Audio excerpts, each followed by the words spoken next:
I have some news that just really got on my nerves, ladies and gentlemen.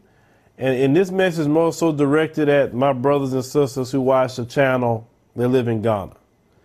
And what your president and government is even entertaining right now, you should be beyond pissed off.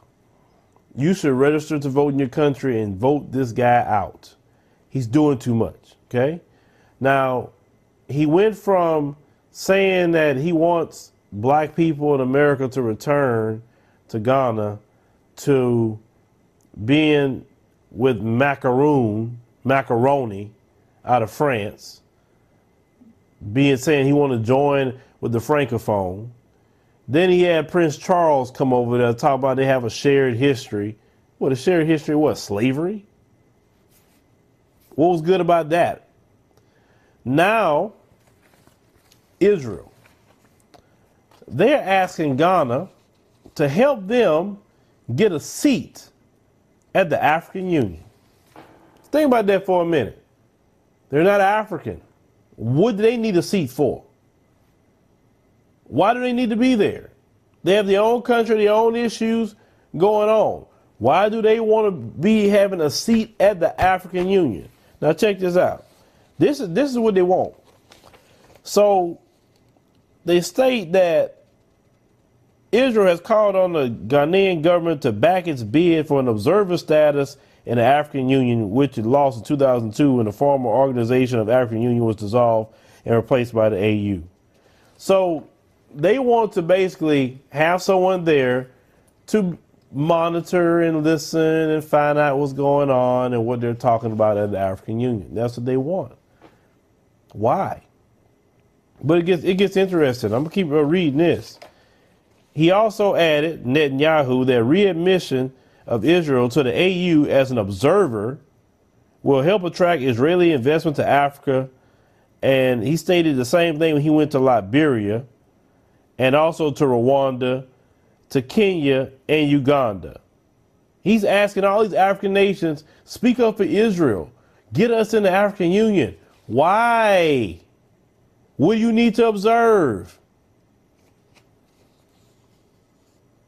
Now, they stated also that Israel strongly believes the president of the African Union has affected the country in terms of votes in international forums, and the rest of the country's voice are not being heard. So they feel that if they don't be in Africa's business, then they can't, get their voice out there.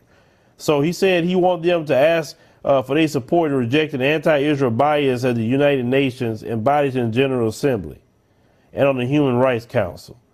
Now, this is what he says. We're going to debunk this.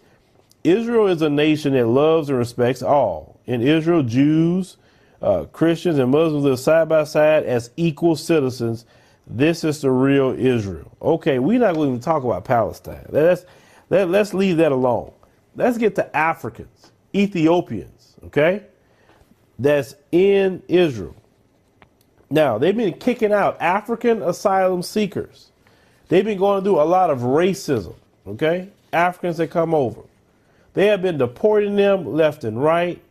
They've been saying that, oh, well, because these Africans here, they're going to just rape and commit crime when they're not even doing anything like this. They're heavily discriminated against, okay? The women have been sterilized, a lot of them, African women in Israel, so they can't have children. The men have been jailed. They also paying something called a deposit law, okay?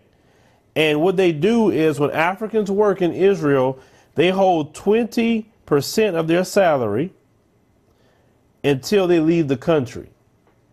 They take their money from them. Now, employers of migrants have also been directed to pay an additional tax to discourage them from applying for the asylum seekers who are already grappling to find jobs.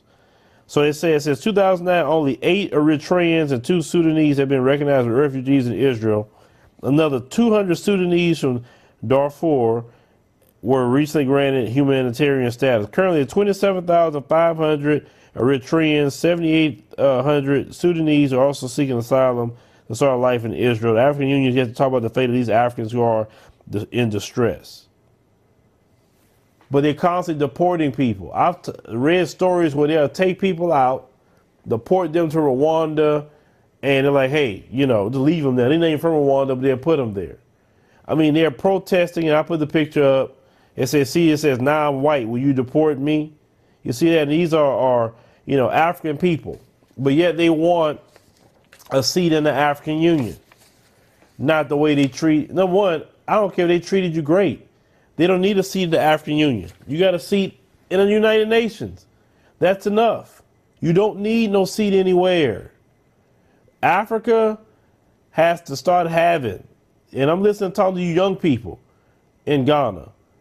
Y'all start running for politics. Where is the killmongers in Africa? You need the killmongers to come to the forefront. Someone that is going to take the lead, someone that's not going to take nobody's crap. It's just that simple. And that's going to love Ghana, want to do right by the people, and don't want to hear nothing from a colonizer. I mean, aren't y'all sick and tired of the colonizers' foot on the neck? You had the British, you had everyone in the West, now the Chinese. Now they want to come in and be observing your African Union. Then on top of that, I just heard that it was more ruckus that was being caused over there, but about a week or so ago, from what I heard. From about Africans being there in Israel and how they blaming them for crimes they're not committing, how they constantly still discriminating against them. But they want a seat in the African Union. Now, people in Ghana, you got to check your leader. You got to check him. I don't know who paid him, because to me it seemed like somebody got to him. Because all before, he started off good. He started off talking, like a man. And all of a sudden he did this 180. And I like I said, somebody must have paid him off. And all of a sudden he want to welcome everybody in all of a sudden when he wasn't doing that before. Who paid you off, man? Let me read his name again. President, let me get to it. Akufo-Addo. If I'm saying it right. President Addo. Who paid you off, man? Who paid you off? Because it sounds like you paid off. When you make a 180 like that, when you've been having a strong stance before, just overnight you switching? No, somebody paid you. Did international bankers pay you? Who paid you? That you selling your people out in Ghana? And then when the people hear stories like this, they want to say, see, that's why I don't even want to go over there. Look what they're doing. And I'm like, look, let's not respond like the white supremacists. White supremacists judge black people off of the actions of one. There's a lot of great people in Ghana, a lot of great men, great women in Ghana. They have, from what I was told, big communities of African Americans in Ghana. So this one guy doesn't ruin the country of Ghana. And if you want to go to Ghana, go. I definitely want to go to Ghana myself. But this guy here, man, it's like, when are we going to see leaders in the African continent that's going to stand up, that's going to say no, that say we rather die before we sit here and be colonized? When are we going to see that? I'm waiting for it. Trust me, I'm waiting for it. If you need brothers and sisters from America to come teach you the ways of certain things you're not learning about the colonizers, we will teach you the ways. But no, this gets on my nerves. And then why? My thing is, it's just like, why do you want to sit there and listen in on what black folks are talking about? Why? Why? And people in the comment section, maybe you could answer that question for me. Why do they want to do this? And why does he keep on going around asking people to get him in there? Because, I got an opinion about it, but I'd rather hear yours in the comment section.